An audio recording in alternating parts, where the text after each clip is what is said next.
नमस्कार, मैं हूं श्वेता मिश्रा अवस्थी और आप देख रहे हैं बिग फाइट लाइव। कहते हैं बंद मुट्ठी लाख की और खुल जाए तो खाक की। चाहे खेल का मैदान हो या सियासी दंगल, अगर आपको जीत दर्ज करनी है तो मिलकर चलना होगा, एक मुट्ठी की तरह मजबूत बनना होगा। अगर हथेली खुली रही तो यही मजबूती कमजोरी बन जाएगी। कुछ ऐसा ही दिनों कांग्रेस में देखने को मिल रहा है, जबकि खुद मुख्यमंत्री अशोक गहलोत सभी को साथ लेकर चलने का आह्वान कर रहे हैं। खुद एक के बाद एक मैराथन दौरे कर हाथ को मजबूत करने का काम कर रहे हैं। लेकिन इसी बीच कुछ ऐसी घटनाएं हो रही हैं जो अंदर खाने के साथ ही खुलेआम कांग्रेस की कमजोरी को उजागर कर रही हैं। अब तो खुद मंत्री कहते नजर आ रहे हैं कि गहलोत एक विचारधारा है, वो विचारधारा जिसने हमेशा कांग्रेस को मजबूत किया है, जो हमेशा कांग्रेस के अनुशासित सिपाही के रूप में काम करते नजर आए हैं। तो फिर क्यों उन्हीं से सीख नहीं ली जा रही है? क्यों कांग्रेस के अन्य सिपाही एक दूसरे के प्रति सम्मान नहीं रख रहे हैं? जबकि विचारधारा एक होगी तभी तो जीत नसीब होगी। आज बात इसी खास मुद्दे पर।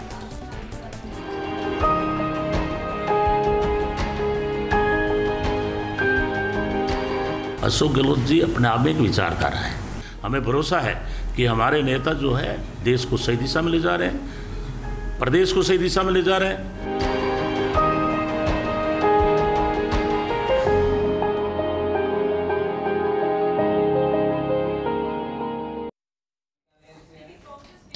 और चलिए इस खास मुद्दे पर चर्चा के लिए बेहद खास मेहमान हमारे साथ जुड़ चुके हैं। सबसे पहले उनसे रूबरू करा दिया आपको। हमारे साथ राज्य मंत्री गोविंद मेघवाल जी हैं। गोविंद जी, बहुत स्वागत है आपका। साथ ही बीजेपी विधायक रामलाल शर्मा जी हैं। रामलाल जी, आपका भी बहुत स्वागत है। राजनीतिक विश्लेषक एसपी मित्तल जी भी चर्चा में शामिल हुए हैं। मित्तल जी, आपका बहुत स्वागत है बिग फाइट लाइव में। शुरुआत गोविंद मेघवाल जी आपसे ही करते हैं। सर, कांग्रेस जो कि सरकार प्रदेश में है, कांग्रेस बहुत मजबूत है और आपने एक बात अहम कही कि कांग्रेस में गहलोत खुद एक विचारधारा है, वो सबको एक साथ एकजुट करने का काम करते हैं। तो फिर ऐसा क्या है जो कांग्रेस में सबके बयान अलग अलग आ रहे हैं? जबकि अभी आपकी बात कर ले, प्रसादी लाल मीणा हो, अशोक चांदना हो, हर कोई एक बयान दे रहा है कि अगर प्रदेश में सरकार बची है तो वो मुख्यमंत्री अशोक गहलोत की वजह से। और अगर ये एक विचारधारा है तो हर कोई इस विचारधारा के साथ क्यों नहीं चल रहा है?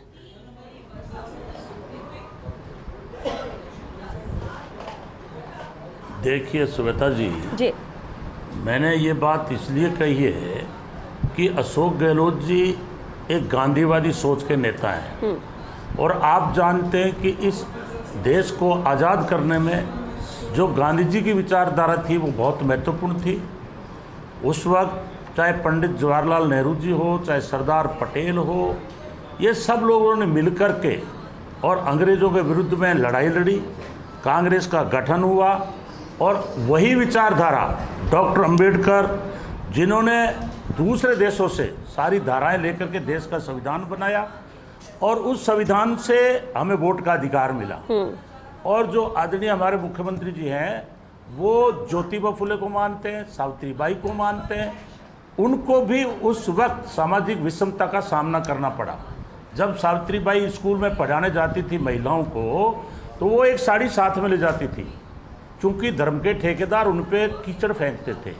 लेकिन उन्होंने अपनी जिद नहीं छोड़ी और ज्योतिबा फुले और सावित्रीबाई को उनके घर वालों ने बाहर निकाल दिया था। लेकिन फिर भी वो जानते थे कि जो देश में जातिवाद है, ऊंच नीच की भावना है, वर्ण व्यवस्था है, उस कारण से हमारे देश के अंदर जो है हम लोग आज उस वक्त अंग्रेजों के गुलाम थे। उस वक्त भी वो चाहते थे कि समानता आए, स्वतंत्रता आए और डेमोक्रेसी जैसा भाव आए। उन्हीं विचारों को आगे डॉक्टर अंबेडकर ने अपनाया, ज्योतिबा फुले को गुरु माना, कबीर को गुरु माना और उन्होंने जो है देश का एक मजबूत, सर्वोच्च, विशाल लिखित संविधान बनाया। और मैं धन्यवाद देना चाहता हूं मुख्यमंत्री जी को, जिन्होंने अंबेडकर साहब के संविधान को अंगीकृत करते हुए आगे बढ़े। महात्मा गांधी जी की जो अहिंसापूर्ण नीति थी, उनकी नीति को मानते हुए हमारे जो अभी 3 बजट दिए हैं, ऐसे वो मजबूत दिए हैं जिसमें समानता झलकती है, स्वतंत्रता झलकती है, हर वर्ग का उसमें भला है, हर क्षेत्र का उसमें भला है। जैसे चिरंजीव योजना है, आपको पूरे भारतवर्ष में कहीं ऐसी योजना नहीं मिलेगी। गोविंद जी बिल्कुल ठीक कहा आपने। योजनाओं की बात कर ली जाए या फिर कई अहम फैसलों की बात कर ली जाए, बजट की बात कर ली जाए, सराहना इसकी न सिर्फ मंत्री विधायक कर रहे हैं, आम जनता भी तारीफ कर रही है। लेकिन सवाल मेरा आपसे ये है कि कांग्रेस के अंदर एक विचारधारा पे सभी काम क्यों नहीं कर रहे हैं? क्यों अलग अलग तरह के बयान यहाँ पर सामने आते हैं? क्यों यहाँ पर बटी हुई कांग्रेस नजर आती है? देखिए, मैं आपको हकीकत मैं आपको बताऊं जी। अभी क्या पिछले 7-8 सालों में आपने देखा है भारतीय जनता पार्टी के जो शीर्ष नेतृत्व है, पहले उन्होंने मध्य प्रदेश की सरकार को तोड़ा, महाराष्ट्र की सरकार को तोड़ा। ये पूंजीपतियों के इशारे पर धन बल के ऊपर, बाहुबल के ऊपर ईडी और आपके जो इनकम टैक्स को आगे रख करके और सरकारें तोड़ रहे हैं। इसके दो बड़े कारण हैं। एक तो राजनीतिक में गिरावट आ गई, दूसरा ये प्रजातंत्र की इज्जत नहीं कर रहे हैं, तीसरा जो ये धन के बल पर तोड़ रहे हैं। इससे साफ जाहिर होता है कि भारतीय जनता पार्टी के पास में कार्यकर्ताओं का अभाव है। अन्यथा एक समय हुआ करता था कि जो आदमी जिस पार्टी में जीतता था वो उस पार्टी के प्रति वफादार रहता था 5 साल तक। अभी क्या हो रहा है, धन के बल पर ईडी का भय दिखाकर लोगों को जो खरीदने की शैली चल रही है, इससे हमारा प्रजातंत्र कमजोर हो रहा है। यानी आप ये कह रहे हैं कि अपने भी अगर जा रहे हैं, अपने भी अगर विचारों में बदलाव हो रहा है, तो उसकी वजह ये है कि ये मजबूर कर रहे हैं। रामलाल शर्मा जी भी हमारे साथ है, गोविंद जी बीजेपी विधायक है, और रामलाल जी मुस्कुरा रहे हैं आपकी बात पर। रामलाल जी, विचारधारा की बात यहाँ पर गोविंद मेघवाल जी ने कही और साफ तौर पर कहा कि अगर सरकार की स्थिति ऐसी बनी थी तो बचाया भी अशोक गहलोत ने, मुख्यमंत्री ने। भले पिछले कुछ दिनों में कई ऐसे घटनाक्रम हुए हैं, लेकिन कहीं ना कहीं वजह बीजेपी भी है। हकीकत है। देखिए श्वेता जी, सबसे पहले तो मैं वो बातचीत इन्होंने, लेकिन मैं इतना जरूर कहूंगा कि देश लोकतांत्रिक तरीके से देश के अंदर एक संविधान बना और संविधान के आधार के ऊपर देश को संचालित होने का काम शुरू हुआ। लेकिन श्वेता जी, क्या ये बता सकते हैं कि पंडित जवाहरलाल नेहरू का जो चयन हुआ था प्रधानमंत्री के नाते, क्या वो लोकतांत्रिक तरीके से था? क्या उस समय तत्कालीन समय में आज की बात करते हैं सर, बहुत लिमिटेड वक्त है डिस्कशन का, आज की बात करते हैं। देखिए, इतिहास में नहीं जाते। बताते थे। एक मिनट श्वेता जी, मेरी बात पूरी होने दो। कितने लोग ऐसे थे कि वो पंडित जवाहरलाल नेहरू के पक्ष में गए थे? कितने लोग ऐसे थे? 12 साल जेल में रहे जवाहरलाल जी। पंडित जवाहरलाल जी 12 साल तक जेल में रहे। कहना चाहूंगा, उससे बड़ा क्या त्याग होगा? स्वयं सरदार वल्लभ भाई पटेल ने गांधी जी को पत्र लिख के कहा कि वर्तमान में पंडित जवाहरलाल जी नेहरू जी को ठीक है लेकिन बाबा साहब अम्बेडकर को कांग्रेस ने सम्मान दिया। अब तीसरी बात मैं बता रहा हूँ, आपने बात की ईडी और सीबीआई की, तो क्या गोविंद जी मेघवाल साहब, आप भी कुछ दिनों पहले करके संविधान को ही जलाया जा रहा है आरएसएस के द्वारा। आपके ऊपर भी कोई दबाव था क्या? जब आप भारतीय जनता पार्टी से विधायक चुन के आए थे तो आपको भी ईडी और सीबीआई का डर दिखा के आपने भारतीय जनता पार्टी ज्वाइन की थी क्या? आज जितने भी कांग्रेस के कुनबे में जो कलह मचा हुआ है ना, वो कांग्रेस के रामलाल जी, इसके संबंध में जब आपने आरोप लगाया है तो आप मेरी बात भी सुने। ये हकीकत है कि मैं 3 से 8 बीजेपी का विधायक था, लेकिन आपकी ये हिंदू ये मुसलमान की जो लड़ाइयां हैं और जो आप सांप्रदायिकता का जहर घोलते हो, इसलिए मैंने 2008 में इस्तीफा दे दिया था। उस वक्त बीजेपी का सुहाग मैंने ही बचाया था बीकानेर में, कोई दूसरे एमएलए, सारे एमएलए हार गए थे। आज जो बीजेपी में 2003 में नेता थे वो सारे के सारे भारतीय जनता पार्टी से बाहर हैं, और आप लोग ऐसे लोगों को नेता बनाते हो जो तुम्हारी जेब में रह सके। आज वहां आपने 2008 में अनुसूचित जाति के 18 एमएलए की टिकट काटी थी, आज उनमें से एक भी एमएलए वापस नहीं है। आपके यहाँ अनुसूचित जाति में उनको नेता बनाते हुए चुप रहते हैं, और जो लोग हिंदू और मुसलमान को आपस में लड़ाने की साजिश करते हैं। इसलिए मैंने किया था। ठीक है रामलाल जी, गोविंद मेघवाल जी, ठीक है, आप लोगों ने अपनी अपनी बात रखी, लेकिन बेहद अहम जब हम विचारधारा की बात करते हैं, मौजूदा स्थिति की बात करते हैं, एसपी मित्तल जी भी हमारे साथ हैं। एसपी मित्तल जी, आपका विश्लेषण क्या कहता है? क्योंकि अभी मौजूदा जो स्थिति और पिछले कुछ 3-4 दिनों की हम बात कर ले, जिस तरह से घटनाक्रम हुए, जिस तरह से अपनों पर ही सवाल उठाए गए, जिस तरह से अलग अलग तरह के बयान यहाँ पर आए, लेकिन एक बात जो कॉमन नजर आई कि विचारधारा मुख्यमंत्री अशोक गहलोत की है, और जिस तरह से वो काम कर रहे हैं उनके साथ हम सब हैं। अगर वो नहीं होते तो हम विधायक भी सड़क पर आ जाते, ये भी कहा गया। क्या जो विचारधारा की बात की जाती है और एकता की बात करती है, एकजुटता की बात की जाती है, वो क्या कांग्रेस में अभी है या अभी और एकत्रित करने की जरूरत है?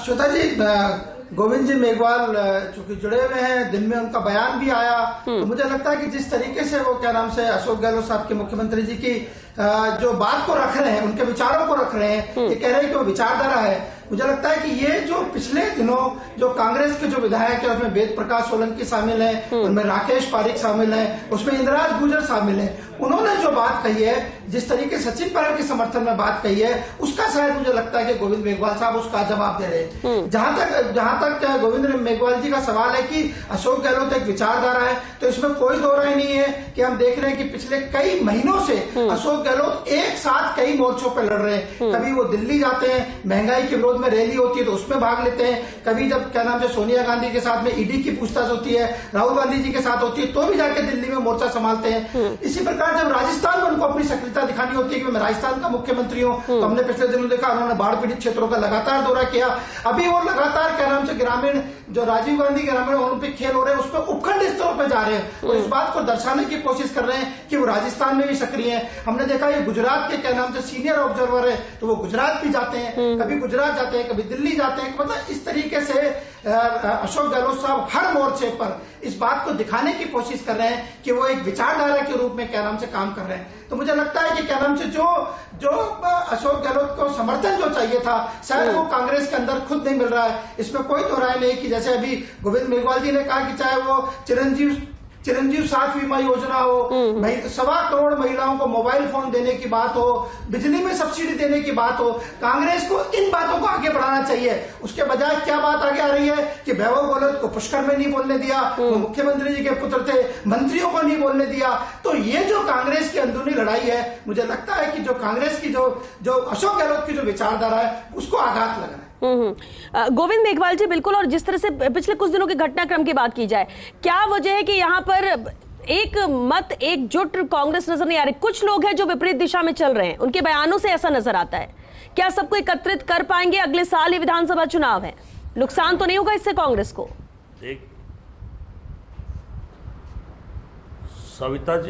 सविता जी हकीकत यह है कि अशोक गहलोत जी एक राष्ट्रीय लीडर है और गांधीवादी सोच के नेता हैं।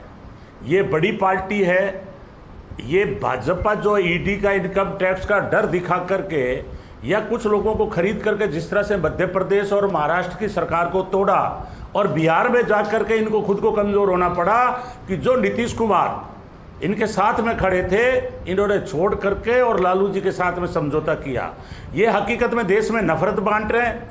ईडी और इनकम टैक्स का डर दिखा करके पूरे देश में डेमोक्रेसी को कमजोर कर रहे हैं। आरएसएस के लोग आए दिन संविधान को जलाने का काम कर रहे हैं। 52 साल तक इन्होंने तिरंगा नहीं फहराया और आज ये तिरंगा की यात्रा निकाल रहे हैं, क्योंकि भगवा जो है इनका कमजोर पड़ रहा है। इसलिए ये हकीकत है कि बीजेपी पूरे देश में कमजोर हो रही है और अशोक गहलोत जी जैसे मजबूत नेता है। मैं मानता हूं कि कुछ लोग जो है किसी कारण से टूटते हैं, लेकिन कांग्रेस एक वटवृक्ष है, मजबूत पार्टी है, देश को आजादी दिलाने वाली पार्टी है, संविधान में भरोसा करने वाली बिल्कुल गोविंद मेघवाल जी, लेकिन अगर अपने ही इसकी जड़ को खोखला करने लगे तो फिर कैसे बचाएंगे? मुख्यमंत्री अशोक गहलोत लगे हुए सबको एकजुट कर एक दिशा में सबको साथ लेकर चलने की बात वो कहते हैं और कर रहे हैं, लेकिन अकेले अगर बाकी सब साथ नहीं आएंगे तो ये भी मुमकिन नहीं हो पाएगा। ये है, आप देख रहे हैं भारतीय जनता पार्टी में 9 सीएम बने हुए हैं। कल इनके प्रदेश अध्यक्ष यात्रा निकले, अकेले निकले और ये लोग वसुंधरा जी को भूल चुके हैं। कल तक लोग वसुंधरा जी के आगे पीछे चलते थे, आज वो आरएसएस के इशारे पे उनका विरोध करते हुए नजर आते हैं। देखिए, राजनीतिक महत्वाकांक्षा हर एक में होती है, लेकिन आज मैं फिर कह रहा हूं, कांग्रेस में चाहे छोटे मोटे झगड़े होंगे, लेकिन अशोक जी गहलोत साहब के नेतृत्व में, राहुल गांधी जी के नेतृत्व में और सोनिया जी के नेतृत्व में पूरे प्रदेश में पुनः 2023 में सरकार बनेगी और 2024 में जो ये लोग पूरे देश में नफरत बांट रहे हैं, संवैधानिक संस्थाएं बेच दी है, बैंकों को इन्होंने दिवालिया कर दिया है, राफेल 500 करोड़ की 1600 करोड़ में खरीदी है और पेगासस ला करके पूरे देश के नेताओं को, बैंकों को इन्होंने जासूसी में डाल दिया है। कांग्रेस के अंदर जो छोटे मोटे झगड़े हैं उसकी वजह से कांग्रेस को कोई नुकसान नहीं होगा। रामलाल जी, आपने भी सुना गोविंद मेघवाल जी ने क्या कहा कि आपके 9 सीएम हैं और हर एक चेहरा जो अलग अलग दिशा में जा रहा है, नुकसान बीजेपी को होगा, कांग्रेस को कोई नुकसान नहीं होने वाला, क्योंकि ये तो छोटे मोटे झगड़े हैं, ये सुलझ जाएंगे। देखिए श्वेता जी, आदमी अगर सिद्धांतों की बात करता है तो सिद्धांतों के ऊपर अडिग रहना भी चाहिए। अभी गोविंद मेघवाल जी कहते हैं कि आपने मध्य प्रदेश के अंदर हमारी सरकार को तोड़ के अपनी सरकार बना ली, राजस्थान के अंदर भी आपने प्रयास किया, महाराष्ट्र के अंदर तो बीजेपी और शिवसेना ने मिलकर चुनाव लड़ा था ना, गठबंधन का चुनाव लड़ा था ना दोनों ने, जनादेश जो मिला था वो बीजेपी और शिवसेना को मिला था ना। आपको क्या जरूरत पड़ गई थी सरकार बनाने के लिए?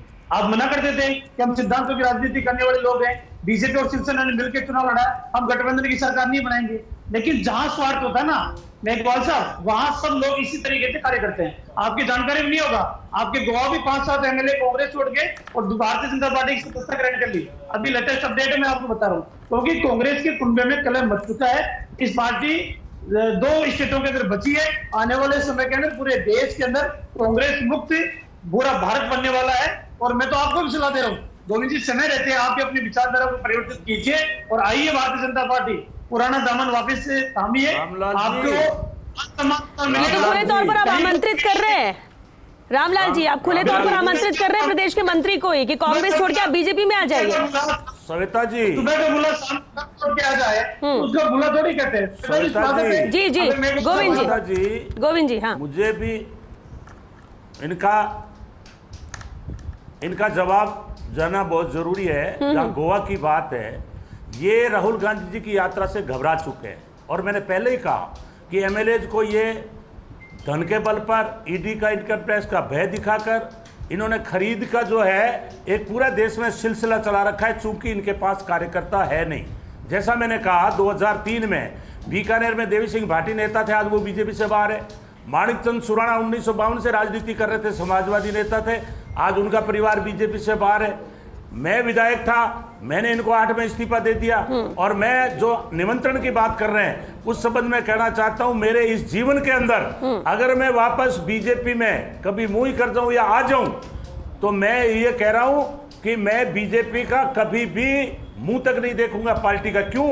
इसलिए कि अभी जो मोदी और अमित शाह ने माहौल बना रखा है देश का, हम जेल जाना पसंद है इनके विरुद्ध में, लेकिन भारतीय जनता पार्टी की तरफ समझदार कार्यकर्ता जो इस देश में आजादी चाहता है, जो इस देश में संविधान चाहता है, वो कभी भी इनकी तरफ नहीं जाएगा। ये मैं चलिए ठीक है रामलाल जी, आपका जवाब मिल गया। विधानसभा में रामलाल जी आपके सवाल का जवाब मिल गया, बीजेपी में जाना ही नहीं है। गोविंद मेघवाल जी साहब कह रहे हैं एक समय में 2 एमपी बीजेपी कितनी कोशिश कर ले, लेकिन अब कितने जाते हैं या नहीं जाते ये बात की बात है। एसपी मित्तल जी, जीत का मंत्र एक होना चाहिए। अगर आप एक साथ एकजुट होकर लड़ाई लड़ेंगे तब शायद आप 2023 भी जीत जाएंगे, 2024 में भी अपना अच्छा प्रदर्शन कर सकेंगे। लेकिन अगर अंदरूनी तौर पर ही कलह हो, अंदरूनी तौर पर ही विचारधारा एक सी ना हो, तब कितना नुकसान होता है, वो किसी भी पार्टी की बात कर ले।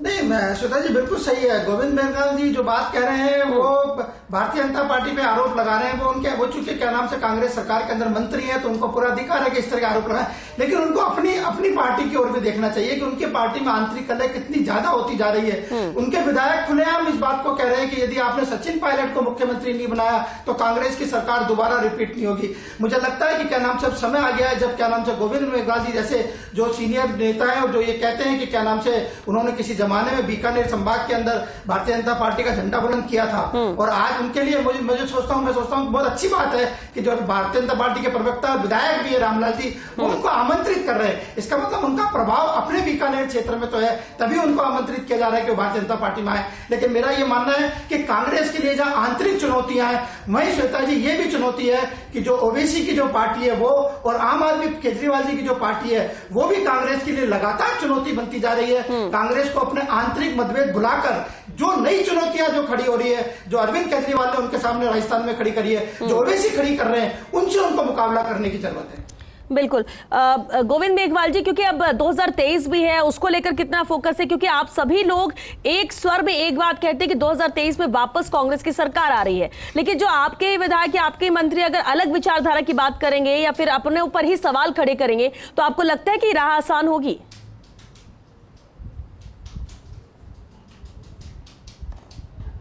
देखिए सविता जी, जो अशोक जी गहलोत साहब ने हमारे 3 बजट दिए हैं जी, वो विकास के लिए बहुत महत्वपूर्ण है।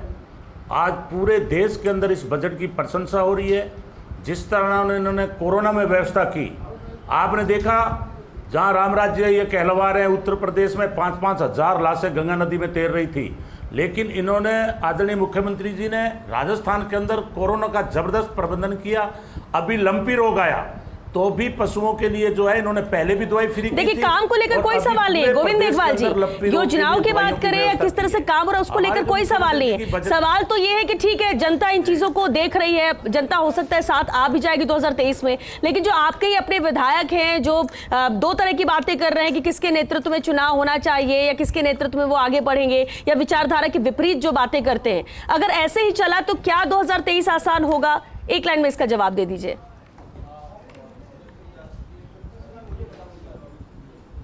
देखिए, गहलोत साहब इतने सीनियर नेता हैं कि पूरे देश में आज उनको राष्ट्रीय अध्यक्ष बनाने की बात चल रही है, और वो लगातार कह रहे हैं कि हमारे नेता सोनिया गांधी जी, राहुल गांधी जी इस कुर्सी को संभालें। आप समझ सकते हैं कि अशोक गहलोत साहब का कितना बड़ा कद है, इसलिए वो कहते हैं कि राजनीति में जहर पीना सीखें, ये उनका खुद का कहना है। और मैं ये कह रहा हूं कि उनमें नेतृत्व क्षमता इतनी है कि अपनी जाति के एक नेता हैं, फिर भी 36 कौम के वो लीडर हैं। इसलिए मैं कहता हूं कि वो गांधी जी का रूप है, और पूरे प्रदेश में नारा चलता है, अशोक जी गहलोत नहीं, गांधी आंधी है, राजस्थान के गांधी है। इसलिए नारा चलता है कि वो उनसे आज जो नाराज आपको दिख रहे हैं, लेकिन वो जब उनसे मिलने जाते हैं तो वो उनके मित्र बन जाते हैं। उनमें क्षमता है, अद्भुत क्षमता है, और उनके नेतृत्व में हमारा पुणे चुनाव होगा, और पुणे भारी बहुमत के साथ चलिए इस विकास के एजेंडे पर। दूसरे मंत्री भी कहते हैं कि उनसे सीखने की जरूरत है, क्योंकि वक्त खत्म हो चुका है। देश में जहर बांट रहे हैं जी भारत। चलिए, बहुत शुक्रिया आप सभी का इस चर्चा में शामिल होने के लिए। तो गहलोत एक विचारधारा है, कांग्रेस की एक विचारधारा है, और भले ही आपसी लड़ाई यहाँ पर होती रहे, छुटपुट घटनाएं भी हो जाए, लेकिन हम सब साथ एकजुट है, ये सभी मंत्री, ज्यादातर मंत्रियों का ये कहना है। सवाल ये उठता है कि जो विपरीत दिशा में जा रहे हैं उन्हें कैसे साथ लाया जाएगा और कैसे जवाब दिया जाएगा विपक्ष को। कहीं ऐसा ना हो कि अंदरूनी लड़ाई इतनी ज्यादा हो जाए कि विपक्ष को कुछ करने की जरूरत ना पड़े और यहाँ पर नुकसान हो। लेकिन क्योंकि मुख्यमंत्री अशोक गहलोत है और साफ तौर पर वो कहते हैं कि वो प्रदेश से दूर नहीं है, राजस्थान उनके दिल में बसता है, और राजस्थान में भी राजनीतिक तौर पर हम बात कर ले या दौरों को लेकर बात कर ले, आम जनता से जुड़ाव को लेकर बात कर ले, ये सब चीजें जो आम जन के दिल में घर करती हैं। लेकिन अब देखना ये होगा कि जो कुछ लोग हैं जो कह सकते हैं मंत्रिमंडल में ना से, लेकिन विधायक जो है जो विपरीत दिशा में जा रहे, क्या उनको एकजुट कर पाएंगे मुख्यमंत्री अशोक गहलोत? ये भी बेहद अहम सवाल है। लेकिन मंत्री ज्यादातर एक ही बात कर रहे हैं कि अगर आज सरकार है, बची हुई है, और अगर आज सब विधायक है और सब जो पुरजोर तरीके से काम कर रहे हैं प्रदेश में, तो सिर्फ गहलोत की वजह से, और इसलिए एक ही विचारधारा है मुख्यमंत्री अशोक गहलोत, और उसी को हम सभी फॉलो करेंगे। आने वाले वक्त में क्या बदलाव होता है ये भी देखना होगा। तो इसी के साथ बिग फाइट लाइव में आज के लिए बस इतना ही। नमस्कार।